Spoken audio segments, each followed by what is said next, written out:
On this episode, for the first time, we speak to a Japanese midwife. Each countries have different things that midwives can do. For example, in Japan, we can help delivery, but we can't do episiotomy or we can't do stitches. But other countries, midwives are allowed to do it. She owns a practice in Tokyo and wants to help foreigner mama. If we don't follow the guideline and if something happens, it will be bad. What is for guideline? It's for safe delivery. But yeah, it's guideline for Japanese in Japan, So it sometimes not fit with other non-Japanese mothers' physical. Yeah. We talk about some of the differences in Japan that mama can expect. You have the right to say no, definitely. But on the other hand, not many medical staff expect patients to say no. So Japanese clients, they don't ask for different things?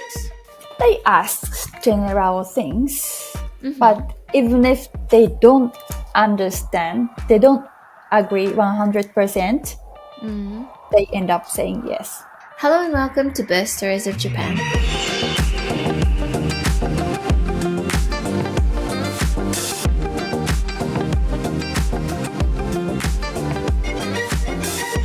Just before we get into the episode, I have a little bit of a favor to ask. If you haven't already followed or subscribed to the podcast, please do so. Currently, the majority of our listeners, they don't actually follow the podcast. But if you do, then it'll increase the chances of it reaching other mama in Japan. So please hit those buttons. Just a pregnancy update from me. I am now 35 weeks. And yeah, everything seems to be going good so far.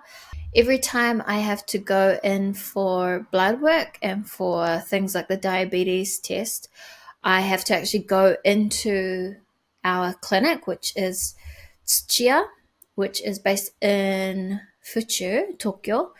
The care there has been really good so far. I'll probably get deeper into the care and the facilities and stuff when I actually go over my birth story in a later episode, obviously after baby is born.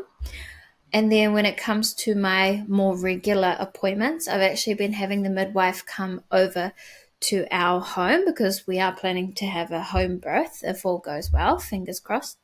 So she comes over for the appointments. It's the main midwife and also her I'm going to say the secondary midwife. I'm not too sure, but they're both really, really lovely.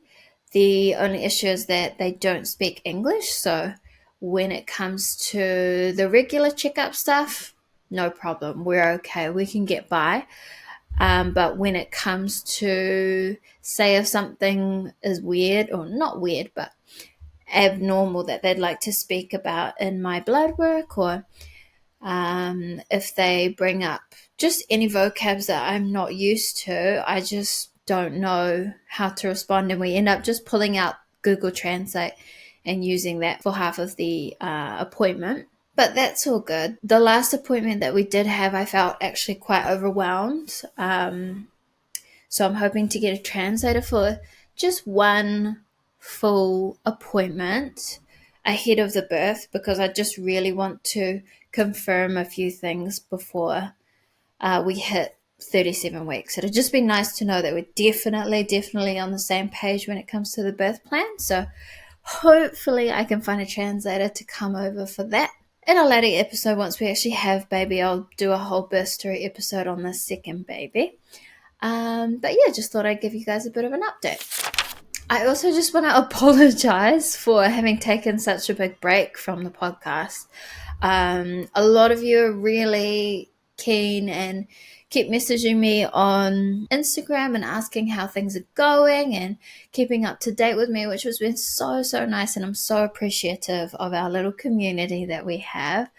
I also lost a lot of data, which was so annoying. I just had to remake some of those, which has been on my to-do list, but I finally got there. But yeah, we're all good now. Everything's good. We're tracking along. So hopefully I can get the rest of this season up nice and quick for you guys. This episode is a bit of a bonus and also a bit of a trial. So I've never done an episode like this.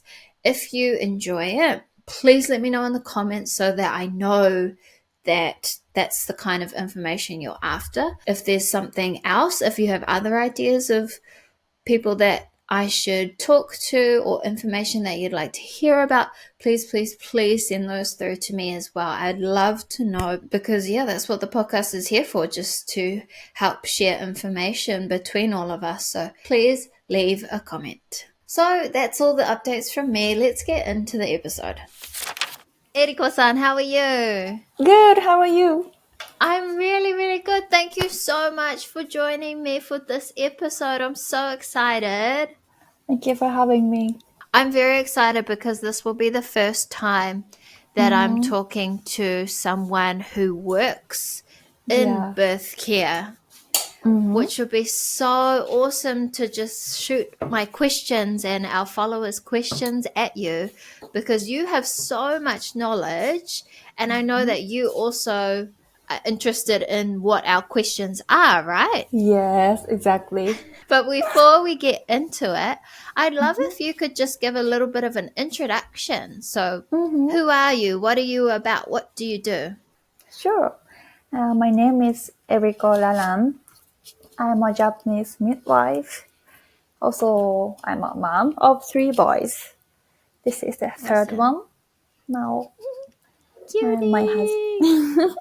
husband, and my husband is French. We are Mm, all living in Japan.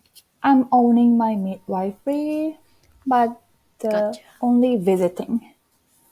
Gotcha. And what's Yeah, the name of your clinic? Tokyo midwife.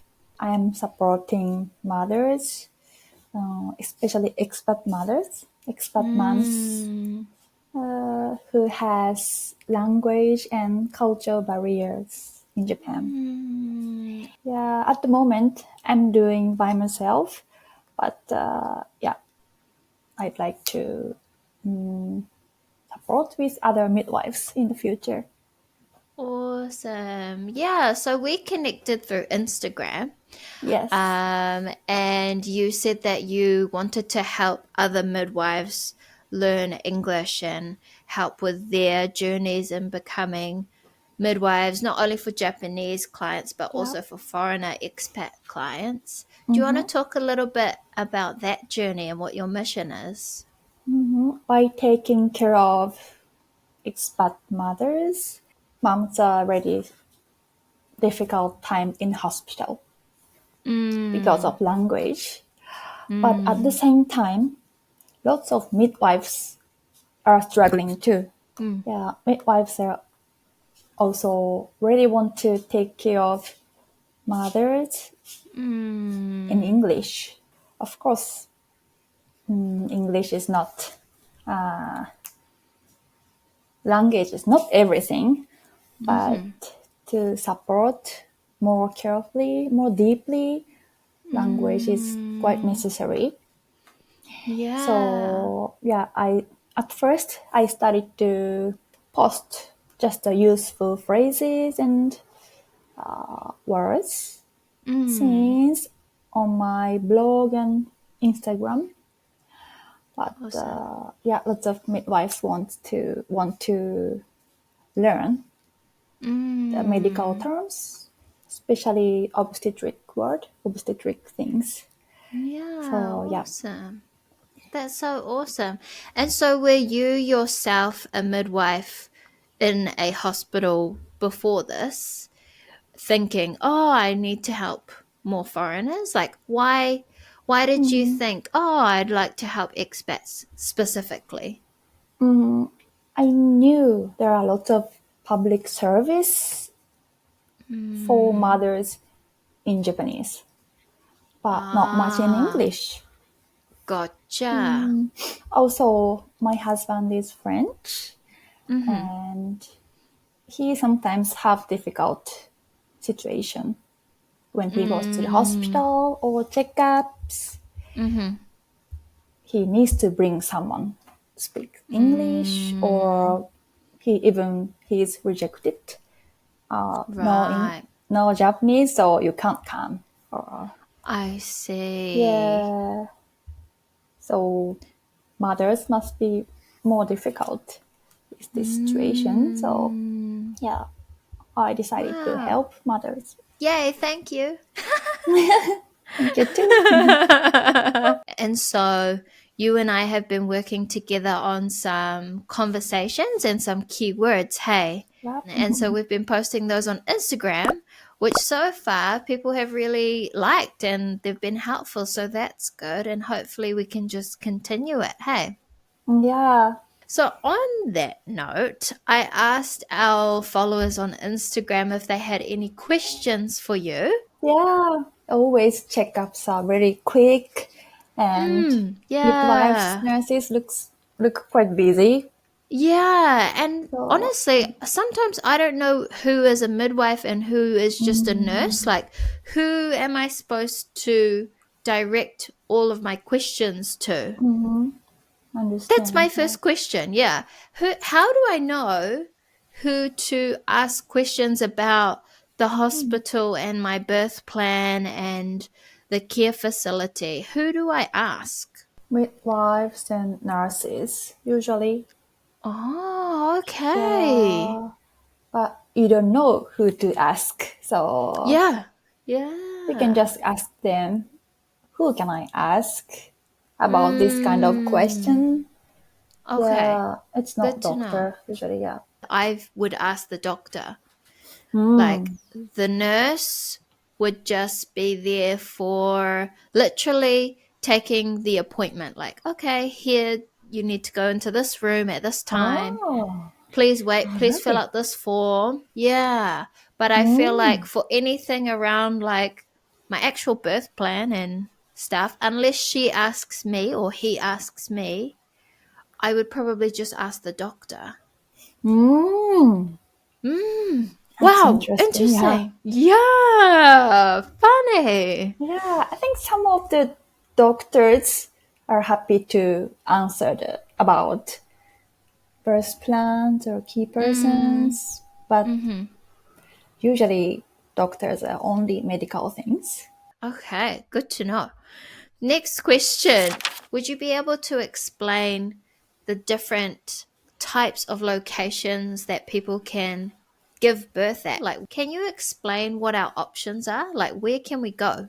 Yeah, the most common option for giving birth is hospitals and clinics, Mm, which is gotcha. 99%. Right. What's the difference between a hospital and a clinic? Are they the same? Hospitals have more than 19 beds. Like clinic, it's just smaller. Gotcha. Okay. Yeah, yeah, clinic means small hospital. And then Mm-hmm. only 1% is midwifery. Like you gave Mm, birth to your mm-hmm. first daughter, include home birth, I guess. Mm. And so, what is different between a hospital slash clinic and a midwifery? Usually, midwifery, only midwife take care of mothers. No doctors in Mm, midwifery. mm, But in mm-hmm. hospital and clinics, the biggest responsibility, how to say, Mm, the doctor. We need to follow the right, doctor. right. So I guess midwifery is much more flexible. Yeah, that leads me to another question. Mm-hmm. How do we go about finding midwifery clinics? Mm. Yeah, there is one website, Japan Midwife Association.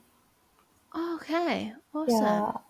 that's all the information about midwifery. So you can search Midwifery Association in Japan.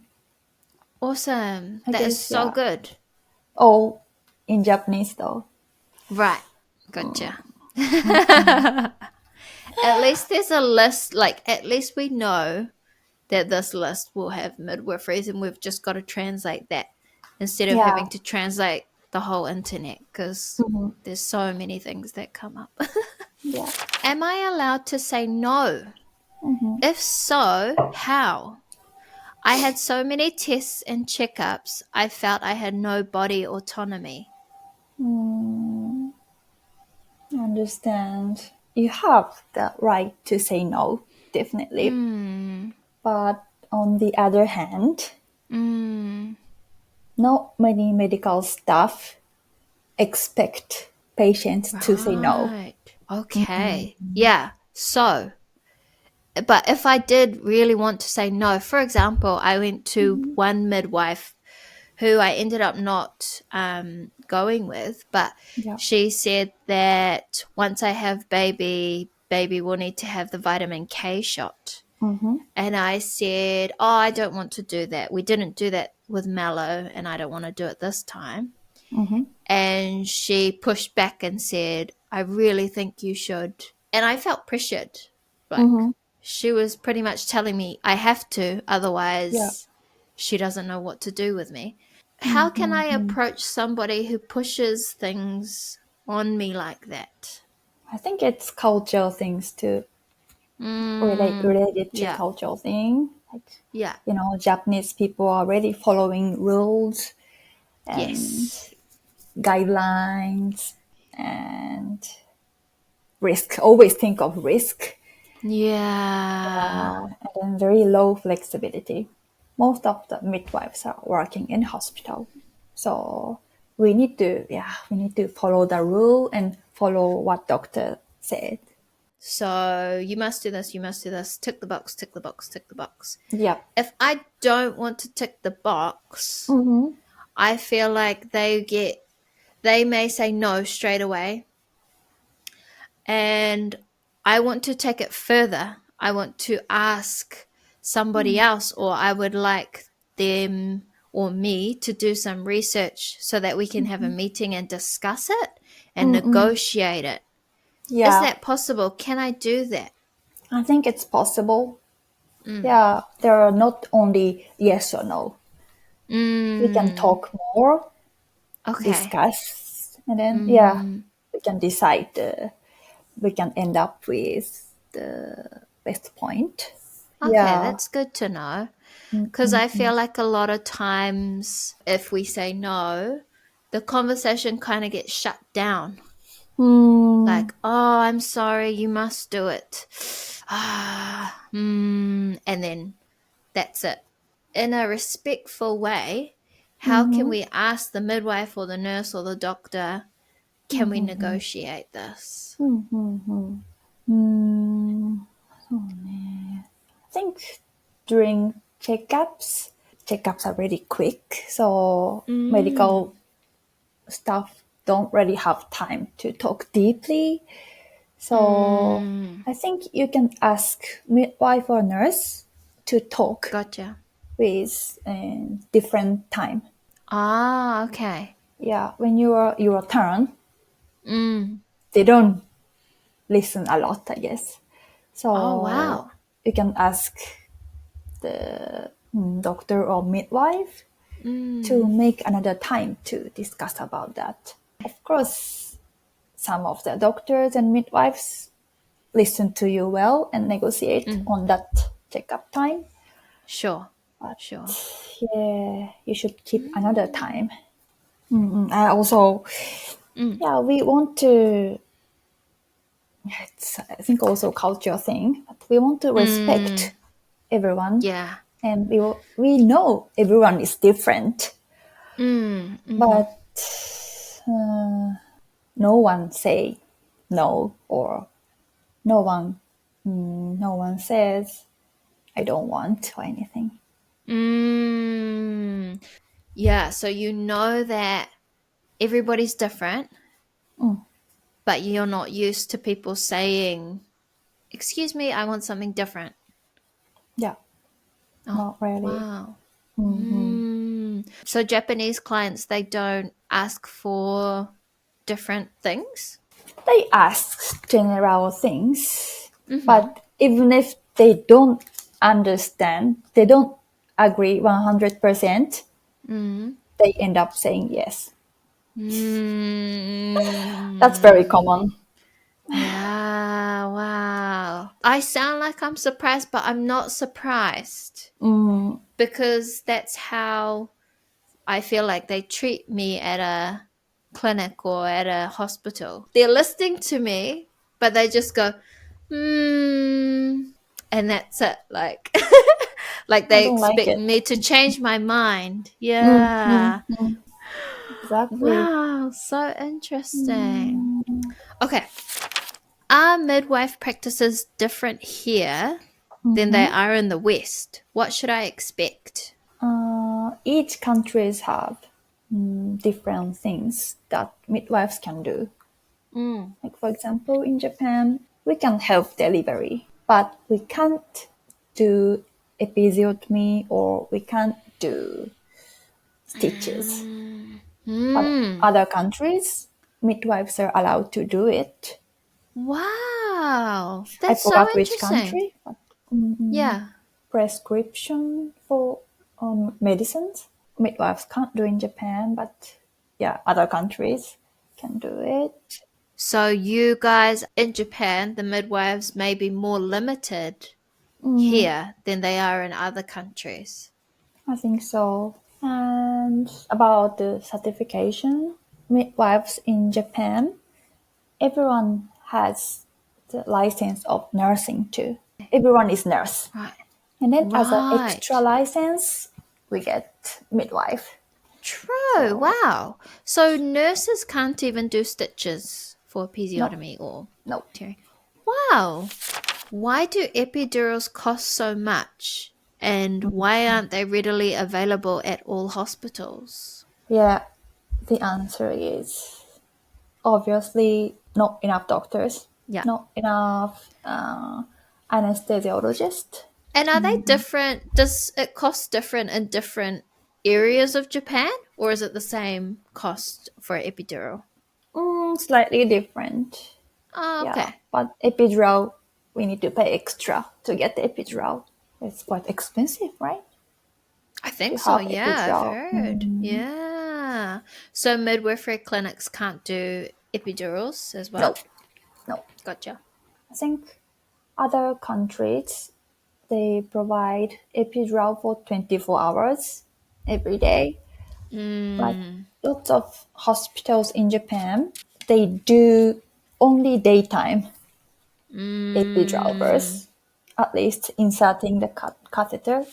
Is there pressure in Japan, or is the standard in Japan to have a natural birth versus getting painless epidural, etc.?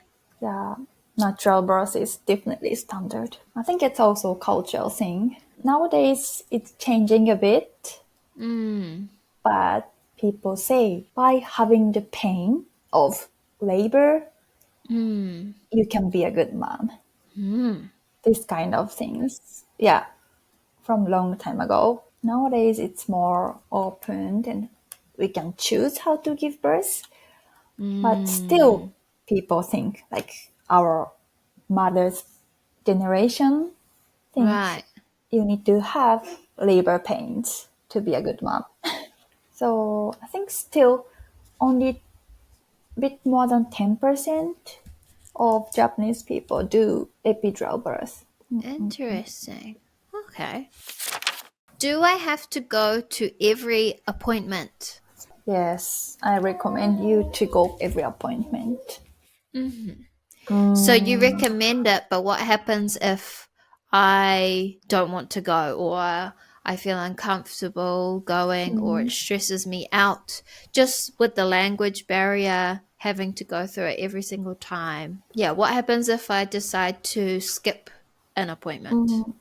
You mean skip appointment without telling them or by telling them? Oh, sorry. So what Uh-huh. if I haven't booked? Like nothing has been booked in, Yeah, but say they give you a guideline and they say, please come in week 20, week yeah, 24, week 28.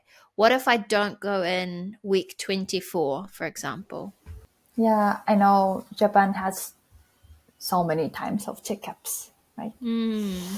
Compared to other countries. I think first you can talk to the clinic or midwifery I will not follow the timing. Mm. I want to skip this time, and then I want to come back on this timing. Ah, okay. Gotcha. Yeah. So don't just leave them waiting forever. Tell them you have a plan. Yeah, I think that's better. Awesome. Yeah, cool. Because I know that a lot of mums, I mean, because our home countries are not Japan, some of us end up going home while we're pregnant so that we can, Yeah. spend a bit of time before baby comes with our families and friends. So, yeah, that's really good to know. How do I refuse interventions during my labor politely? Doctors, midwives, all of them have reason to suggest you, to propose you Mm, to do these interventions because they think the mom need that. mm, But sure. the moms don't want, and they want to Mm-hmm. trust their physical. I think it's not only two option, two choice, not only Mm, yes or no. right. Like Okay. we can talk, we can't do this, but we can do this. Or Mm, it's kind of negotiation. right. Okay. So we Mm, just need to negotiate mm, mm, our mm. thing. I want everyone to know we Mm, have same goals. You know, yeah. episiotomy, epidural interventions. Everything is just the way to give birth safely. Mm.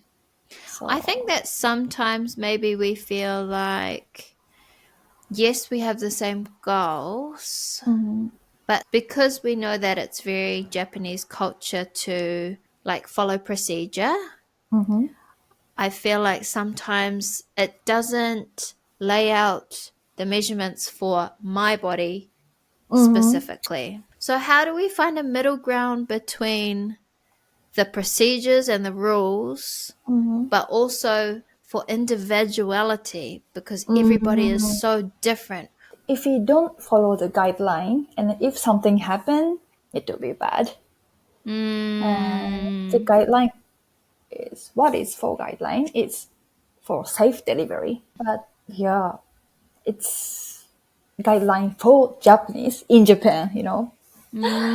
So mm, it sometimes not fit with other non-Japanese mothers' physical. yeah.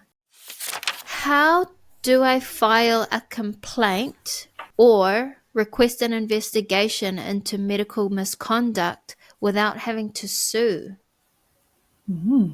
I don't really know What what do the you? situation, Yeah. but Yeah. So say for example, if in my birth plan I didn't want an episiotomy, but then during the birth, without the doctor asking me for permission, maybe he gave me an episiotomy.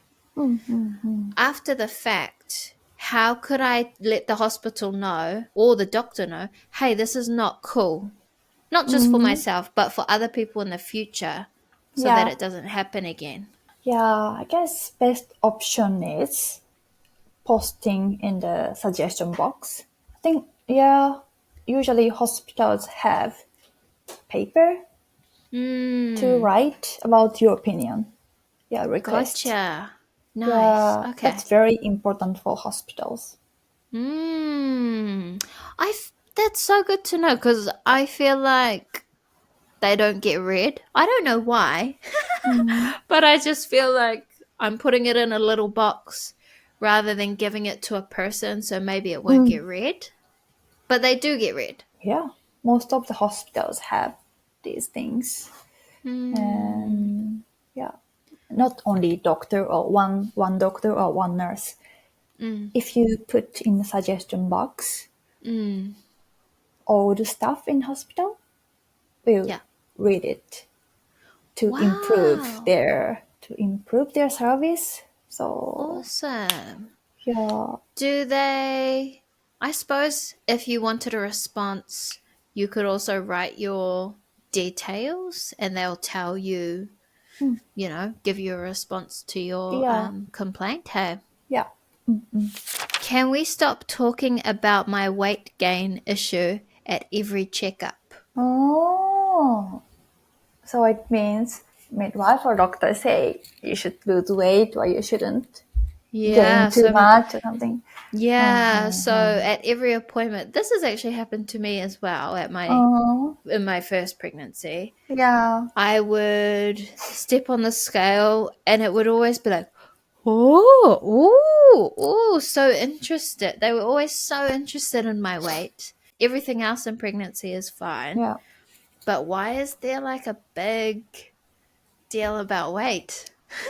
Mm, that's interesting. Yeah. Yeah. Of course, we want to be careful not gaining too Mm, much weight because if you gain too much at, during pregnancy, you will mm, have more risk of high blood pressure, mm-hmm, diabetes, and yeah, if you have lots of fat mm, in your birth canal, mm-hmm. it's difficult for babies to come out. Sure. I have talked to a few mums Yeah. and they say how the Japanese standards of too much weight Mm-hmm. gain during pregnancy is actually Yeah. different to our own countries. Is it okay if we tell our midwife or our doctor, like, this is what my Mm-hmm. body should be Mm-hmm. measured towards rather than a Japanese measurement? Mm-hmm. Yeah, you can Mm. tell them. I guess Japanese stuff, all the stuff are stuck in Japanese standard, Mm. so it might be a bit difficult to accept it. Can we refuse to give our weight? Because I know that you Mm. can do it in other countries, and it's Ah, just really? because it's because the stress of talking with the Mm. doctor or whoever about your weight issues Mm. actually stresses you out. So you have the right Mm-hmm. to say no. I'd Yeah. prefer not to be stressed out this checkup. I just want to see how my Mm-hmm. baby is otherwise. Mm. That's interesting. Hmm. Yeah. Yeah. Yeah, I think if I work in hospital as a midwife, I still want to know how much gain. But what if I just said I'm not Mhm. stepping on the scale? You don't need to see the result. Just, just Oh, step. okay. We So want to you would know. make me, so you'd make me get on the scale, but you wouldn't tell Yeah. me or you How wouldn't about talk about that? it. Yeah. Oh, that's a good compromise Yeah. if someone wanted Because to do that. another reason to check weight is Mm, to make sure not to have not too much edema, not to have swelling your body, yeah. Especially middle to the end of the pregnancy. Yeah, sometimes having edema, mm, swelling body, yeah. that's the not good sign for pregnancy. So Mm. yeah, we want to know. When is the cutoff for choosing your birth facility? Mm-hmm. So, just some of the hospitals I've been to, they will say, if you want to give birth here, you must let us know by week 20. Mm-hmm. Yeah. What happens if maybe week 30 something in your last trimester? What if you realize that this clinic or this hospital is not for me? I Mm-hmm. need to change. Is that Mm-hmm. doable even in week 36, 38? I think it's really difficult to change. Hmm. It's difficult, but is it doable? Yeah, I think as a special case because all the hospitals have list for this Hmm. month how many people will give birth. They have all the plans. So yeah, difficult but doable. Awesome. And how would we go about that? I think you should find the new one first, then tell the old one. Or you can ask the doctor, current doctor, is there any other hospitals or clinics I can go because they might Okay. have connection. Yeah. Thank you so much for sharing your experience and your knowledge with us. That was so interesting. And it's just opened my mind up to the Japanese perspective of how Mm. things work and from a medical perspective as well. It's so interesting. And I'm so glad that we can share this information with others. So thank Yeah. you. Thank you so much for listening to today's episode. Don't forget to let me know what you thought about it in the comments. Was it helpful? Was it informative? Is there something that we missed? Do you have an idea for a different kind of episode topic? If so, please let me know in the comments. I'd love to know your feedback. Thank you so much, and I'll catch you in the next one.